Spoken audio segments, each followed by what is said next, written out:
Let me ask you something. Have you ever thought, I'm studying English, so why does my English feel like it's not very good?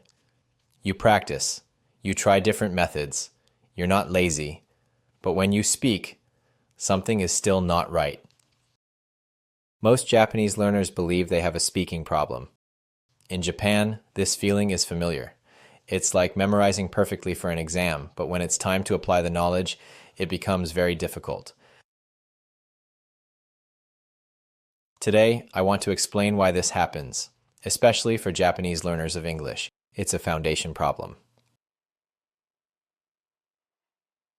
When pronunciation is not addressed at the base, every method you use afterward works only on the surface. That's why people try very hard and still feel stuck. This leads to 3 very common mistakes. Let's go through them carefully. Mistake number 1. Free talk and practice will fix it. Many learners believe, if I speak more, I'll improve.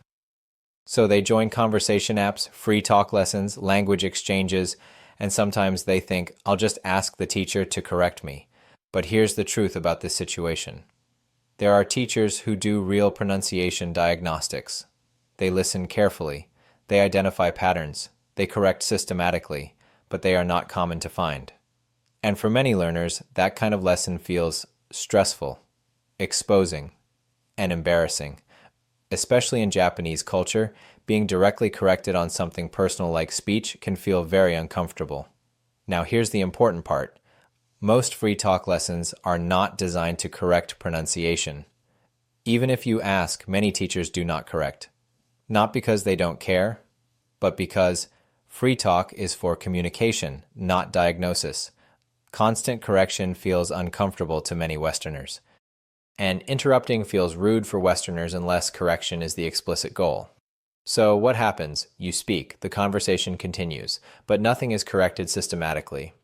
Even when something is corrected, it's only that one sentence, not the sound system behind it. That means other sentences have the same problem again. This is why many learners feel stuck even after years of practice. If working one-on-one with a diagnostic teacher feels uncomfortable or unrealistic, there are ways to work on this privately, at your own pace, without pressure. Our guided course covers all the most common pronunciation problems faced by Japanese who use English as a second language. But the key point is this: practice without diagnosis and without correction of the sounds you struggle with often locks mistakes in deeper. Mistake number 2, shadowing, bone conduction, and feels like it works. This mistake is everywhere right now. On YouTube, in apps, in paid subscriptions, you hear phrases like shadow, engu, bone conduction pronunciation, mimicking vibration, and mouth movement. The promise is attractive. You don't need to think, just copy. Your mouth will learn naturally. And at first, it feels amazing. You repeat a sentence. You sound good. Your brain lights up. Why? Because your brain releases dopamine. The same chemical released when you get a notification, you complete a task, or you check something off a list. Your brain says, this is progress. But here's the uncomfortable truth. This is short-term performance, not long-term change. It's like a student who memorizes the exact answers for an exam. They pass, they feel confident, they think they understand. But when the situation changes, when they must apply the knowledge, they freeze. Shadowing works the same way. You sound natural only inside the phrases you copied, but the moment you speak freely, your original pronunciation system takes over. You may master saying select phrases, but your pronunciation problems will re-emerge outside of those phrases. It doesn't matter if you have memorized thousands of phrases. Because you did not fix the foundation, your inconsistent sounds will be revealed. That's why learners say, I sound good when repeating, but not in real conversation. This doesn't mean shadowing is useless. It means it's a shortcut. It makes you feel fluent before you actually are. And shortcuts feel good, but they don't rebuild foundations. It's faster, simpler, and effective to fix your pronunciation instead of masking the problem by memorization. It's also wiser. Memorization is the act of recording data. While it can be a tool within the learning process, it is not the process itself. Mistake 3. Using Japanese sound logic to fix English. This mistake is subtle and very Japanese. When something feels unclear, Japanese learners instinctively try to fix it by smoothing the sound, making the sounds more even, and softening the sounds. This works beautifully in Japanese. But in English, this logic breaks the system. English relies heavily on contrast, sharp timing, and early sound signals.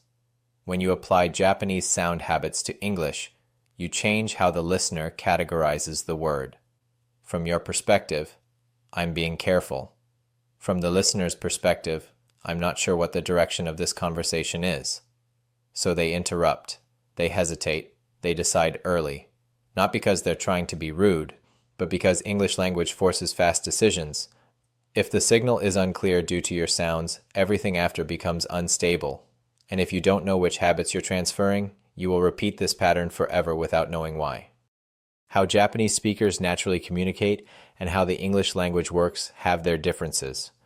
By being aware that each has its own logic about sounds, you can apply the correct approach based on which language you are using in the moment, instead of making the mistake of applying Japanese communication norms to the English language. All three mistakes have something in common: practice without diagnosis, methods that feel effective but don't transfer, and using English with Japanese sound logic.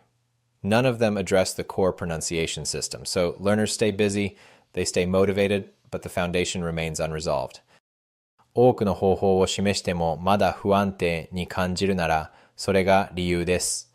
不安に感じる必要はありません。安心してください。アメリカで生まれ、日本の家族に育てられた日系アメリカ人として、あなたが直面する独自の障害を深く理解しています。標準的な英語教育はしばしば非常に広範ですが、私は日本のシステム内で英語を学んだ人や、英語を第二言語として学ぶ日本人のために特化した洞察を提供するためにここにいます。多くの学習者は、従来の方法が真の流暢さに不可全な文化的及び言語的にニュアンスを見落とすことが多いと感じています。私の目標は、標準的なカリキュラムには、しばしば避けている特化した指導を提供するサチュア氏の役割を果たすことです。In the next video, I'll walk you through a real case study and show what actually changes when pronunciation is addressed correctly. You won't want to miss it. Thank you for watching.